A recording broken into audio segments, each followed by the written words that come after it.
जय श्री राधे कृष्ण। नमस्कार दर्शक बंधु।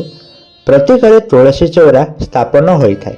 समस्ते प्रतिदिन तुलसी को पूजा करिथांती, किंतु मनरे प्रश्न आसी थाए जे घरे केतोटी तुलसी चौरा प्रकृत रे रहिबा उचित। घरे गोटे तुलसी चौरा ही प्रतिष्ठा हेबा उचित, किंतु जदि उपर घरे अछि एवं उपर घरे जदि कहीं वयस्क लोक रोचंती ताहले सेमाने सबुबले तो आउ तलको आसी माँ तुलसी को जल अर्पण करने संभव नुहे।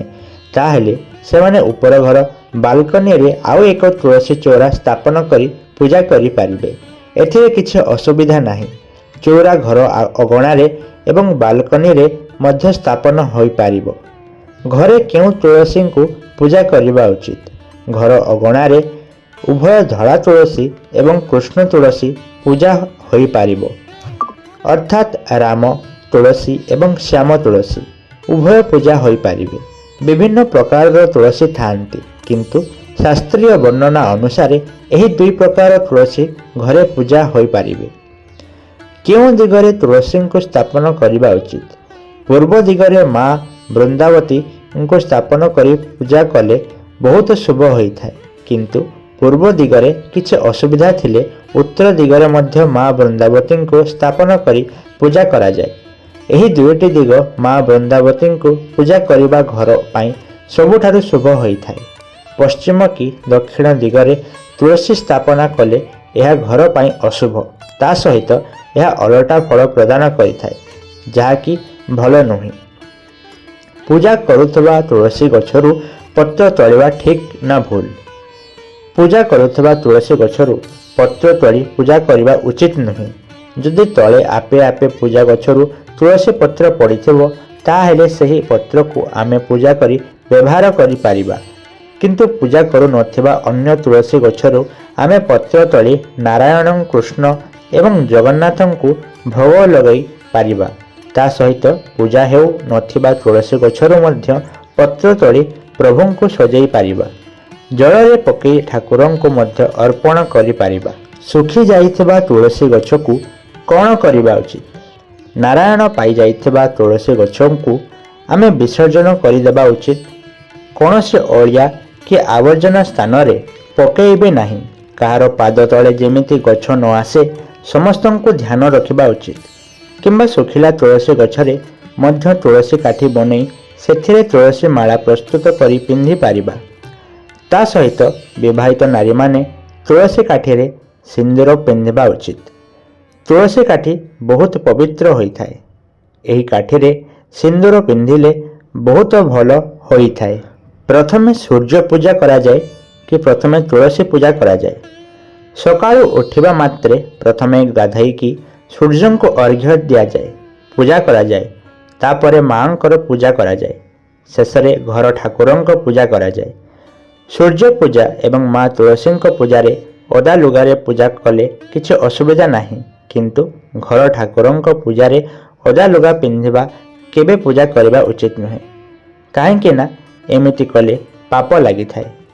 तुलसी गछरे 2 ରୁ 3ଟି पत्र थिले एहाको पूजा करबा उचित कि नाही? जदि गोटिए मध्य पत्र अछि ताहले मध्य तुलसी पूजा करा जाए। संपूर्ण तुलसी गछ नारायण न पाइबा पर्यंत गोटे पत्र थिले मध्य पूजा करबा उचित। जेतेबेले संपूर्ण नारायण पाइजिबे सेतेबेले आमे विधि पूर्वक विसर्जन करिदेबा उचित। पूजा तुलसी गछरु जोट तोड़िबा उचित कि नुहे?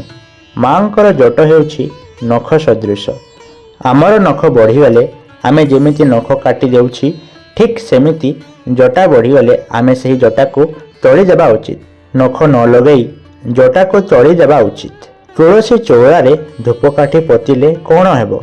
आम शरीर को जदि कहीं छुंचीरे कि काठीरे फोड़ीदेव आमको जेमिति कष्ट हेबो, ठीक सेमिति चौरा हेउछन्ति माँ वृंदावती शरीर। जो माने चौरारे धूपकाठी पोतुछन्ति सेमिति करंतु नाही। धूपकाठी लगेबा पई धूप स्टैंड रो व्यवहार करबा उचित। आमे माँ को पूजा करुछन्ति माने आमको ए सब जिनिस उपरे ध्यान देबाको पड़िबो। प्रतिदिन तुलसी पूजा केमिति करिबा उचित? प्रतिदिन माँ तुलसी को सज पानी रे स्नान कराइबा अर्थात जल अर्पण करबा उचित। माँ को मूल ଯେହେତୁ ବିଷ୍ଣୁ ବାସ କରନ୍ତି ଚଉରା ମୂଳରେ ଚନ୍ଦନ ଅର୍ପଣ କରିବା ଉଚିତ। ତାପରେ ମାଙ୍କୁ ବିଭିନ୍ନ ଫୁଲରେ ସଜାଇ ଦେବା ଉଚିତ। କିନ୍ତୁ ନାଲି ମନ୍ଦାର ମାଙ୍କୁ କେବେ ଅର୍ପଣ କରିବା ପୂଜା କରିବା ଉଚିତ ନୁହେଁ। କାହିଁକି ନା ତୁଳସୀ ମୂଳରେ ଯେହେତୁ ଶ୍ରୀହରି ବିଷ୍ଣୁ ବାସ କରନ୍ତି ବିଷ୍ଣୁଙ୍କୁ ନାଲି ମନ୍ଦାର ଅର୍ପଣ କରାଯାଏ ନାହିଁ। ସେଥିପାଇଁ ମା ବୃନ୍ଦାବତୀଙ୍କୁ ମଧ୍ୟ ନାଲି ମନ୍ଦାର ଅର୍ପଣ କରାଯାଏ ନାହିଁ। ତାହେଲେ ଆପଣ ଧଳା ମନ୍ଦାର କି ହଳଦିଆ ମନ୍ଦାର ଅର୍ପଣ କରି ମା ବୃନ୍ଦାବତୀଙ୍କ ପୂଜା କରିପାରିବେ। ଫୁଲ ଅର୍ପଣ କରିବା ପରେ ମାଙ୍କୁ ଧୂପ ଦୀପରେ ବନ୍ଦେଇ ଭୋଗ ଅର୍ପଣ କରିବେ। ଭୋଗରେ ଉଖୁଡ଼ା ଫଳ ଗୁଡ଼ ଛେନା ଇତ୍ୟାଦି ଭୋଗ ଲଗାଇ ପାରିବେ। ତାପରେ ଚଉରା ଚାରିପଟେ 3 ଥର ପ୍ରଦକ୍ଷିଣା କରିବେ। ଶେଷରେ ମାଙ୍କୁ ମୁଣ୍ଡିଆ ମାରି ଏମିତି ପ୍ରତିଦିନ ପୂଜା କରିବେ। ମାଙ୍କର ପୂଜା ହେଉ କି ମାଙ୍କୁ ଜଳ ଅର୍ପଣ ହେଉ ଆପଣ ଏହି ମନ୍ତ୍ରକୁ ନିଶ୍ଚୟ ଉଚ୍ଚାରଣ କରି ପୂଜା କରିବା ଉଚିତ। ଏହି ମନ୍ତ୍ରଟି ହେଉଛି ଗୋବିନ୍ଦ ବଲ୍ଲଭେ ଦେବୀ ଭକ୍ତ ଚୈତନ୍ୟ କାରଣୀ ବିଷ୍ଣୁ ଭକ୍ତି ପ୍ରଦ ଦେବୀ ତ୍ୱଂ ତୁଳସୀ ନମାମ୍ୟହମ୍। ଏହି ମନ୍ତ୍ର ବୋଲି ମା ତୁଳସୀଙ୍କୁ ପୂଜା କରିବା ଉଚିତ। ମା ତୁଳସୀଙ୍କୁ ପୂଜା କଲେ କ'ଣ ହୁଏ? ମା ତୁଳସୀଙ୍କ ପୂଜା କଲେ ମୃତ୍ୟୁ ପରେ ବୈକୁଣ୍ଠରେ ସ୍ନାନ ମିଳେ। ତା ସହିତ ପ୍ରତିଦିନ ମା ତୁଳସୀଙ୍କୁ ପୂଜା କଲେ ଘରର ମଙ୍ଗଳ ହୁଏ। ଖରାପ ଶକ୍ତିର ପ୍ରଭାବ ଘରେ ପଡ଼େ ନାହିଁ। ମା ତୁଳସୀ ଗୋଟେ ସାମାନ୍ୟ ଗଛ ନୁହନ୍ତି। ମା ତୁଳସୀ ହେଉଛନ୍ତି ପବିତ୍ର ଦେବୀ ଯିଏକି ବିଷ୍ଣୁଙ୍କର ପତ୍ନୀ ଅଟନ୍ତି। ମାଙ୍କୁ ପୂଜା କରିବା ଅର୍ଥାତ୍ ସ୍ୱୟଂ ନାରାୟଣଙ୍କୁ ପୂଜା କରିବା ସହିତ ସମାନ ହୋଇଥାଏ। ତା ସହିତ ନାରାୟଣଙ୍କର ଆଶୀର୍ବାଦ ମିଳିଥାଏ। ଆପଣମାନେ ଜାଣିଥିବେ ଯେ ନାରାୟଣ ତୁଳସୀ ପତ୍ର ବିନା ପ୍ରସାଦ ମଧ୍ୟ ଗ୍ରହଣ କରନ୍ତି ନାହିଁ। ତେଣୁ ସମସ୍ତଙ୍କୁ ମା ବୃନ୍ଦାବତୀଙ୍କ ପୂଜା କରିବା ଉଚିତ। ଭିଡ଼ିଓଟା ଯଦି ଆପଣମାନଙ୍କୁ ପସନ୍ଦ ଆସିଛି ତେବେ ଚ୍ୟାନେଲକୁ ସବସ୍କ୍ରାଇବ୍ କରନ୍ତୁ ଏବଂ ଭିଡ଼ିଓକୁ ଲାଇକ୍ ନିଶ୍ଚୟ କରନ୍ତୁ ଏବଂ ଆପଣମାନଙ୍କର ପ୍ରିୟଜନମାନଙ୍କୁ ସେୟାର କରନ୍ତୁ। ତେବେ ଦେଖା ହେବା ପରବର୍ତ୍ତୀ ଭିଡ଼ିଓରେ। ଧନ୍ୟବାଦ।